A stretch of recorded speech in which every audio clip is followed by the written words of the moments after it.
21 super star Mahesh Babu 29వ movie press మీట్కి Jakkanna ఓ రేంజ్లో plan చేశాడట. International media మొత్తం హైదరాబాద్లోనే ల్యాండ్ కానున్నట్టు తెలుస్తోంది. రాజమౌళి మహేష్ బాబు కాంబోలో తెరకెక్కుతున్న ఎస్ఎస్ఎంబి 29 1000 కోట్ల బడ్జెట్తో 7 ఖండాల్లో 7 వింతలున్న ప్రదేశాల్లో తెరకెక్కుతున్న మొదటి సినిమాగా సరికొత్త చరిత్రను లిఖించింది. అది కూడా ఇండియన్ సినిమా, మన తెలుగు సినిమా. అంతేకాకుండా ఈ సినిమాలో ఐమాక్స్ కెమెరాని వాడుతున్నట్లుగా తెలుస్తోంది. ఐమాక్స్ కెమెరాని వాడుతున్న ఫస్ట్ ఇండియన్ మూవీ కూడా మహేష్ బాబుతోనే జక్కన్న తీస్తున్నాడట. ఐమాక్స్ కెమెరా అంటే మామూలు విషయం కాదు. టన్నుల కొద్దీ బరువు, కోట్లలో ఖర్చు వస్తోందట.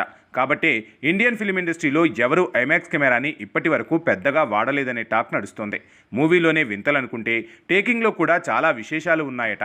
ఇలా ఎన్నో వింతలు విశేషాలున్న మహేష్ బాబు మూవీని అంతకంటే ఎక్కువ ప్రచారం చేసేందుకు తనదైన శైలిలో ముందుకు సాగుతున్నాడు జక్కన్న. ఇక ఈ సినిమాలో సౌత్ ఆఫ్రికా వింతలు, మెక్సికన్ ఫైటర్ల స్పెషల్ అట్రాక్షన్ అని తెలుస్తోంది.